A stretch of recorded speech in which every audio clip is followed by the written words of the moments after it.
Hey guys, welcome to my channel. My name is Farhan and I just got a hair transplant from Turkey last week.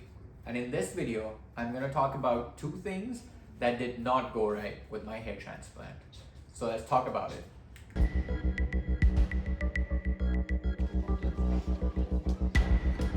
Is that there has been constant bleeding. So I'm not exactly sure if this means it's a lost graft or it's just supposed to be that way. But let's hope for the best.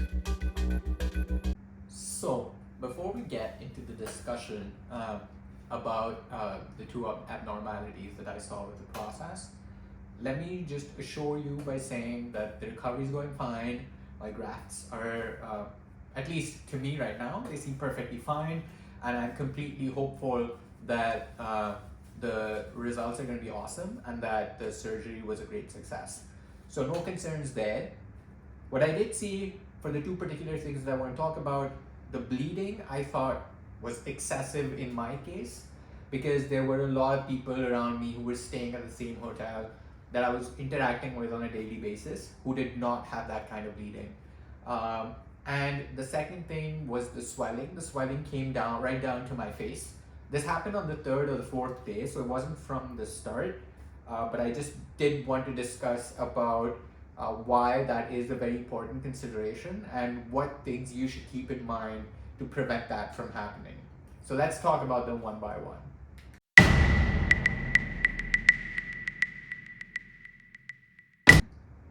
So, as far as the bleeding is concerned, I looked into what some of the reasons were. One of the things where I felt I was negligent was I decided the date of my surgery almost like a week and a half in advance. So I did not have a lot of advance notice when I was coming in for the surgery. What you need to do is there's a 2-week period in which you need to abstain from certain kinds of things. For example, you don't want anti-inflammatory medicine. You don't want to take ibuprofen because that's a blood thinner. You don't want to have alcohol. You don't want to smoke cigarettes. I think that I pretty much avoided all of these for at least a week and a half, pretty much. But I did not specifically measure whether I was strictly adhering to some of these rules. So one of the things I would say is when you're planning your date, just make sure to keep these things into consideration. Also, they tell you to avoid coffee like a couple of days before the procedure as well because it raises blood pressure and might induce more bleeding. I had coffee the day before. I don't think I had it on the day of, but I don't remember. But I don't think I was abstaining from coffee because I did not know at the time that could also contribute to bleeding. And I did take Panadol. But from what I've researched, you should be fine with Panadol. So I'm not sure if that did contribute to my bleeding. But what I did want to stress on was that you don't want to be bleeding that much. And I bled quite a lot and quite consistently for a prolonged period of time on the first night and right from the forehead. So it wasn't like from the back, it was gushing down right from the forehead. And the confusion that it creates is basically you start wondering whether it's just normal bleeding or whether you lost a graft. Because I did not hit my head. I tried to be as careful as I could with all my movements. I do remember that as soon as I came into the waiting room, I basically took out my phone and looked down. So do not do that. Do not move your head. Do not move basically your neck against your body, like up and down movements of the head. So I think that might be something that prompted it as well. But just be very careful once you come out of the surgery on the first night, because the chances of you bleeding are quite a lot, and you want to be careful about how you're conducting those things. So I definitely saw like a lot of bleeding. I did take this the next day at the wash. The doctor from Vera clinic does come in to check on the grafts, and I did take it up with them whether any of my grafts were damaged or not, or whether that bleeding was essentially just normal, or was it like a loss of graft bleeding. because you're also supposed to bleed if you lose a hair graft. And they assured me that it wasn't a hair graft lost. They assured me that it wasn't that, it was just normal bleeding. And when they were cleaning, they cleaned out all the clots on my head just so that it was clean, and basically it would facilitate hair growth, and the clots could damage the growth of the follicles that had been inserted inside. So when you see like the cleaning process, you will, the video that I got, you will see that they basically cleaned out the clots, but they did assure me that the grafts were completely fine. And I think from what I see right now, I'm pretty confident that the results are going to be pretty good. Yeah.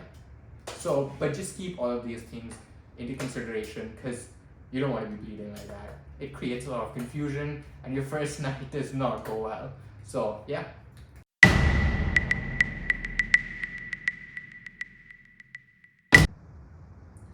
So, for the swelling, the band that they give you is basically to prevent the swelling. So the swelling basically comes from the liquids that have been injected into your head, as well as like the trauma that your head has received. So there is going to be that swelling. So what the band does, that black band that they give it to you, and maybe you can see it here as well, that black band is supposed to hold the swelling at the top and prevent it from coming down to your face. Now what they also tell you is when you're sleeping, pull the band down to your neck, because you don't want to be sleeping and like sort of rub something against the band and then have the band come up to your grafts. Because if the band moves up, it might basically, by moving, it might damage your grafts. So just in order to be careful, pull it down while you're sleeping. So that's pretty much what I did. I had the band up at all times, but I think I pulled it down, and maybe like my swelling was traveling faster than normal. And so what happened was, by the 4th day, I think I was in Copenhagen. I had a 12-hour layover, so I got in a hotel, and I was in the room, and I couldn't sleep till like 4 a.m. because you can barely sleep the first few nights in that upright position, especially when you're like traveling. So I had like a long flight back to Toronto from Istanbul. And so what happened was, I washed my head, so I had the band down for the washing. And then for the sleeping, I had the band down. I slept for like 3 hours, and when I woke up, like my eyes were swollen, and it was obviously like, I had one eye open. It was very difficult to see from the other eye. And for a second, I freaked out, because I was like, what if the swelling continues to increase and my other eye kind of, gets blocked as well? So I basically traveled from Copenhagen to Toronto, wearing like shades inside the airport, and just going through the whole thing like that. So I don't know if there's much that I could have done. Maybe just worn the band while I was sleeping as well. So I'm not exactly sure what the science of that was. They also give you like meds to reduce the swelling. So I think it's like 2 tablets in the morning on the first day and the second day, and then one each the next day and thereafter. So I was taking that as well. I'm not entirely sure if there is a lot more that I could have done than what I already did, but the swelling did happen. And so I guess the only thing, if there's one thing that you want to take away from it, is make sure that you wear that band. That band is very important to prevent the swelling from basically coming down from your head right to your face. If it does come down to your face and your eyes get swollen, then it kind of becomes difficult to function, because it becomes difficult to see for the time that the swelling is there. So just make a note of that, keep that in mind as well.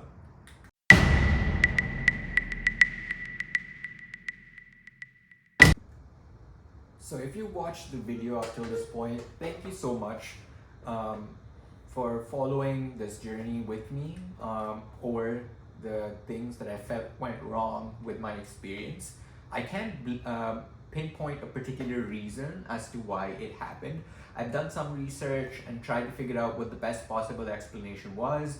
But again, everything depends from person to person. So some people do bleed more than others. Some people do have more swelling than others. I've tried to figure out if there was anything that I could have done better, and then just try to point them out here. I can't blame any one particular reason for it, or put my finger on any one particular reason as to why it happened. but I just try to do my research and figure out some things and then try to put them here as things that you could keep into consideration if you were planning to go for your hair transplant and just treat it like you would any other surgery. So that was the two things that I felt went wrong. I will be posting a lot more about my journey to Turkey, my experience with Vera Clinic, as well as weekly and monthly updates about how the hair is coming along and how my hair journey is progressing.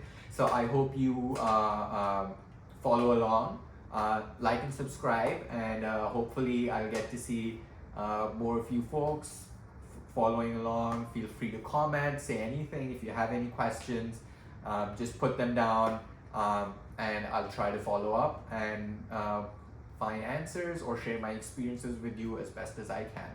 Thank you so much.